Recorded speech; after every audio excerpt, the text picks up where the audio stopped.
Last night, 2 a.m. I should have been asleep, but instead, I'm replaying a conversation in my head from 3 weeks ago when I said, "you too," to the barista who said, "enjoy your coffee." I've now mentally written approximately 12 different responses I should have said. I've analyzed his facial expression. I've constructed an entire narrative when he went home and told the roommate about the weird customer who can't handle basic social interactions. And deep down, I know he probably never gave it a second thought. But me, I will remember it forever. I'm Michelle and welcome back to my channel. Today, we're talking about overthinking, that special talent where you take a simple situation and turn it into a psychological thriller that lives exclusively in your head. If you've ever spent an hour analyzing a 2-word text message, if you've created problems that don't exist just to worry about them, or if your brain has ever held you hostage at 3 a.m. with a highlight reel of every embarrassing thing you've ever done, this video is for you. Let's figure out if you're overthinking.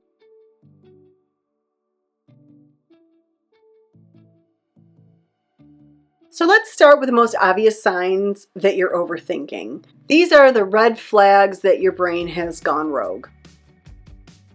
If you clicked this video, congratulations, you're overthinking.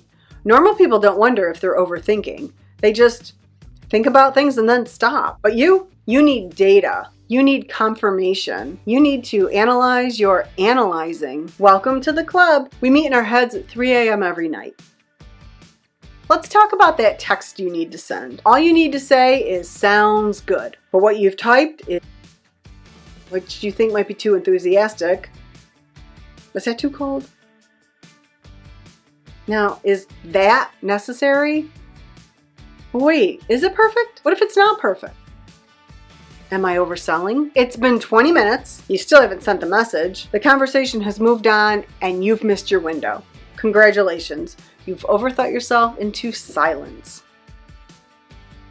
You're in the shower or lying in bed or driving, and suddenly you're in a heated debate with someone. You're making excellent points. You're winning. You're so eloquent. There's just one problem. This conversation isn't happening. You're arguing with a hypothetical version of someone about a situation that hasn't occurred and probably never will. But your brain has prepared a full speech just in case. So your friend texts you, "hey," with 1 exclamation point. In your mind, you think, only 1 exclamation point? Usually they use 2. Are they mad at me? What did I do? Or you get a text message from your boss that says, "can we chat later?" And your brain automatically says, "I'm fired. I'm definitely fired. Let me update my resume and also my will because my life is over." If a text is delivered but not read, your brain says they saw the notification and chose not to open it. "They're avoiding me. Our friendship is dead. I should move to a different country." You're not just reading between the lines. You've written an entire novel in the white space. Your brain is a vault of cringe memories. That thing you said in the 4th grade? In the vault. That awkward wave when someone wasn't waving at you? In the vault. That time you tripped in public? In the permanent collection. And your brain loves to play the highlight reel at the worst times. Now let's talk about the sneakier signs, the ones you might not realize are overthinking. We covered this in another video, but if choosing a sandwich takes 30 minutes, you're overthinking. You're not just choosing lunch, you're considering nutritional value, price to satisfaction ratio, what this says about you as a person, whether you'll regret it later, if there's a better sandwich you don't know about, the philosophical implications of chicken versus turkey. It's just a sandwich. Pick one, eat it, move on with your life. Are you mad at me? No, I'm fine. Are you sure you're not mad? I'm sure. You seem mad. I'm literally not mad. Okay, but if you were mad, you'd tell me, right? Yes. So you are mad.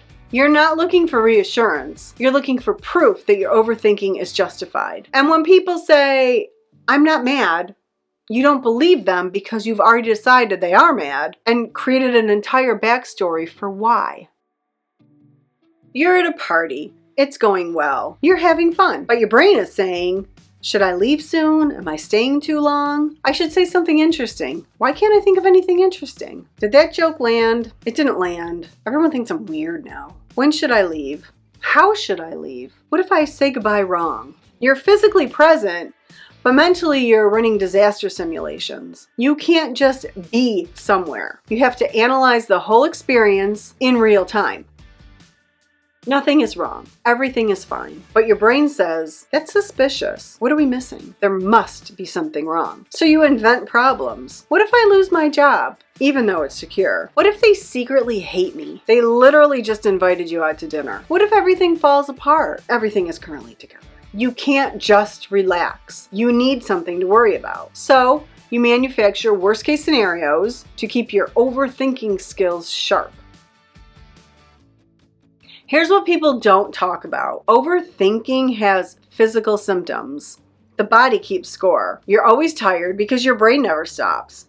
Even when you're resting, you're thinking. Your brain is running 21 background programs at all times. Mental exhaustion is real exhaustion. And then you get tension headaches.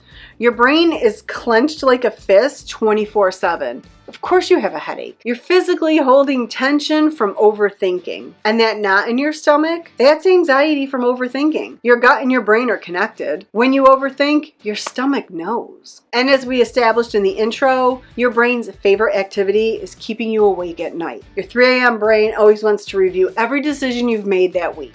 And of course, overthinking triggers your stress response. Your body thinks you're in danger. You're not in danger, you're just replaying a conversation from 2019, but you have chest pain.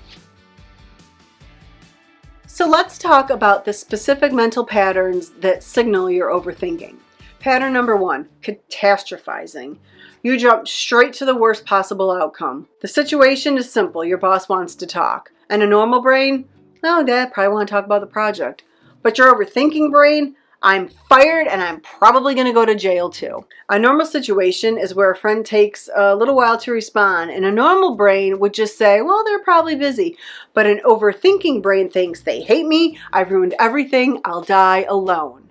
You don't consider likely scenarios. You go straight to the apocalyptic. Pattern 2 is mind reading. You're convinced you know what everyone else is thinking. They think I'm annoying. Everyone's judging me. They definitely noticed that thing I said. And here's the truth. Most people are too busy overthinking their own stuff to think about you. But you've already decided that you can read minds, and all those minds are thinking negative things about you. Pattern 3 is black and white thinking. So it's everything is all or nothing. One mistake is total failure. One awkward moment is a social disaster. One criticism means you're terrible at everything. There's no middle ground, no nuance, no, that was fine. Everything is either perfect or catastrophic. Pattern 4 is rumination. You replay the same thought over and over and over and over. You're not problem solving. You're just rewatching the same mental footage on a loop. Why did I say that? I can't believe I said that. Everyone probably thinks I'm weird for saying that. What was I thinking? What if I hadn't said that? And then you repeat this about 500 times in your head. You're not making progress, you're just wearing a groove in your brain. Pattern 5 is fortune telling. You know what's going to happen, and it's bad. This won't work out. They're going to reject me. It's going to be awkward. I'm going to mess it up. You've decided the future. No need to actually experience it. You've already lived through the worst case scenario in your head, so why bother with reality? Okay, but why? Why do we overthink? If I think about it enough, I can control the outcome. If I analyze every angle, nothing bad can happen. If I prepare for every possibility, I'll be safe. Spoiler, this doesn't work. You can't think your way into control. Overthinking feels productive. It feels like you're doing something. You're not just sitting with anxiety, you're thinking about it. That's progress, right? Wrong. You're just feeding the anxiety. You're making it bigger. If I think about it long enough, I can make the perfect choice.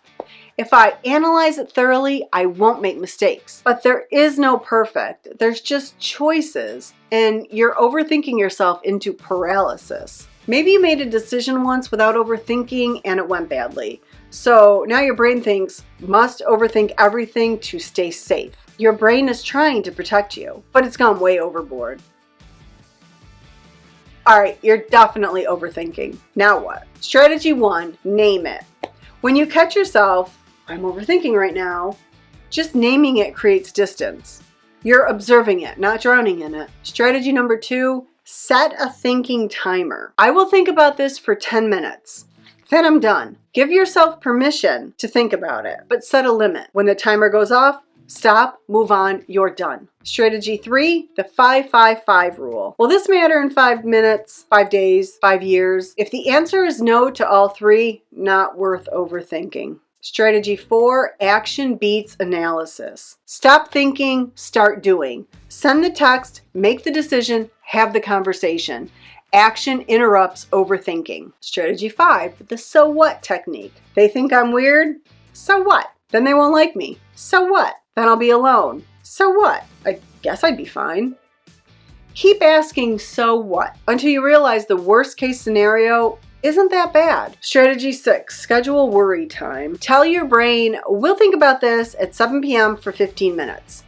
When overthinking pops up earlier, not now, brain, we have an appointment later. Your brain learns it will get to worry, just not right now. Strategy 7, get out of your head. Call a friend, go for a walk, exercise, do something with your hands, go touch grass, engage your senses, bring yourself back to the present. Strategy 8, challenge your thoughts. Is this thought true? Do I have evidence? Am I mind reading? Treat your thoughts like witnesses in court. They need to provide proof. Strategy 9, accept uncertainty. This is the hardest one. You can't know everything. You can't control everything. Uncertainty is part of life. Overthinking is trying to eliminate uncertainty, but you can't. You have to learn to be okay with not knowing.